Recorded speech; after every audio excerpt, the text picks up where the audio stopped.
What mindset or piece of advice allowed you to push through the tough times as a student? Spite.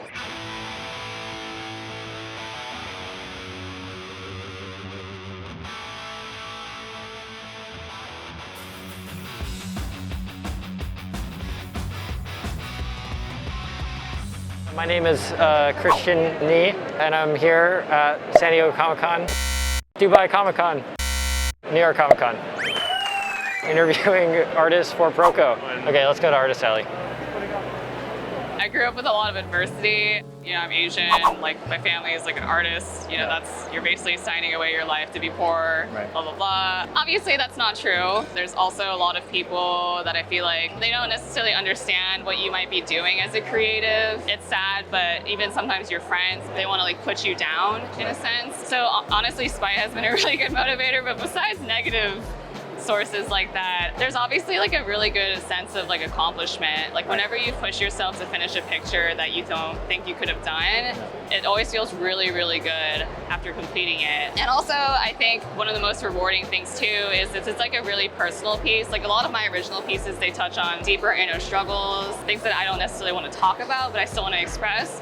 It's been really rewarding seeing people like connect with that in a really special way. I think making those connections honestly has been a really, really big motivator too.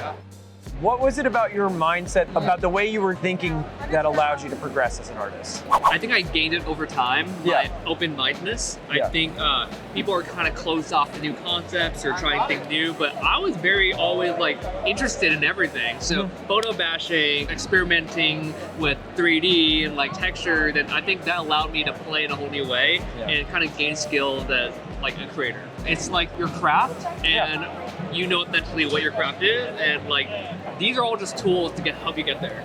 Yeah, I'm Asian, so they're sort of classic Asian parents. And my dad especially, he came from really humble beginnings, so he really pushed hard work. He really stressed it.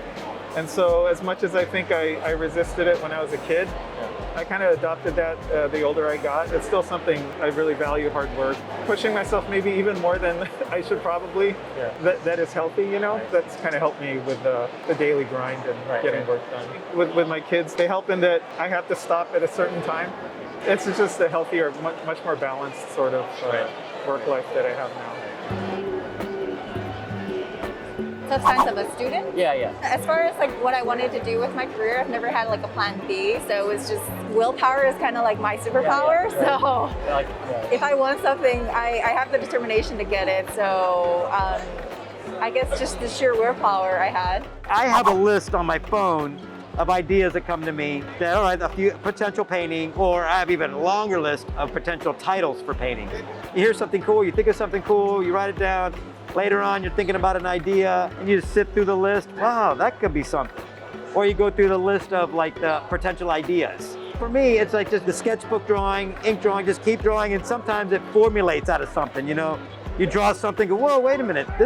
Many of these were just drawings in my sketchbook before I realized, man, I'll make a painting out of this. As an illustrator, before I started doing this, if I didn't have a project, I wasn't drawing. But what this made me do is always draw, because you're always thinking of stuff, always want to be thinking of stuff. And then you jump in your illustration project, do that, get that done, go back to this, you know? I would say the toughest times I had were definitely as a student. I would try to like find the balance between schoolwork and freelance. And I never really found that because I was like doing really bad at school and stuff. It's hard to find a balance, so I don't really know the answer to that because I definitely didn't find it. But proper scheduling always helps, in my opinion. So I didn't actually go to art school or anything. 95% self-taught. I take in just for fun classes with my wife at art center, because she did art center at night. So there's like figure drawing classes that like I've done just to draw more. But actually I feel like I had my breakthrough maybe just 3 or 4 years ago. We would do figure drawing every week on Monday. I think for the longest time, I was just focusing on drawing exactly what I see. So it'd be like, I'm gonna copy that line, I'm gonna copy that line. And then I got really good at doing the realism side of it and playing with color with that too. But I had a breakthrough where I watched the Kim Jung-gi talk actually. He talks about like understanding where an object is within a box. And he did a demo where he's like, yeah, like so if you think of the character standing in this box and if the box is rotated that way, and then he draws the character perfectly within the box. Yes.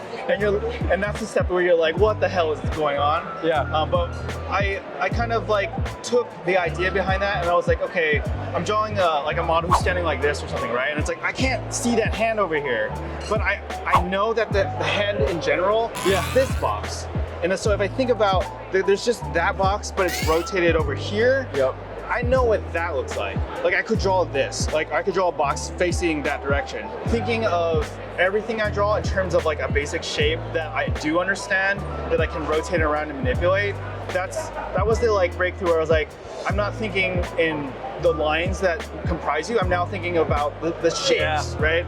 And so as soon as I started thinking that way, everything else became about breaking other objects down into simpler, more easy to understand shapes. Yeah. And then that's kind of where I was able to do the work that I'm more known for now, where it's kind of like, it's the whole scene.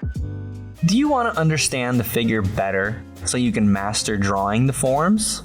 Are you into pop vinyls, monstrous mechas, and Michelangelos, and you want to sculpt cool custom stuff to put on your desk? And are you totally clueless on how you might do something like that? Well, come check out our Sculpting Fundamentals course at proko.com/sculpture. It focuses on teaching beginners the materials and techniques needed for sculpting the human figure, with tons of video instruction and 3D models to assist you with your learning. With this course, you'll be sculpting in no time. Check it out at proko.com/sculpture.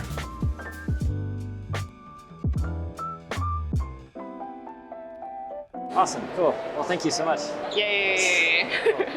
Cool. I think we got it. Thank you for doing this interview. I think that's Stan, I think that's everything. You know Proko, right? Oh yeah. We're here for Proko. Did we not tell you that?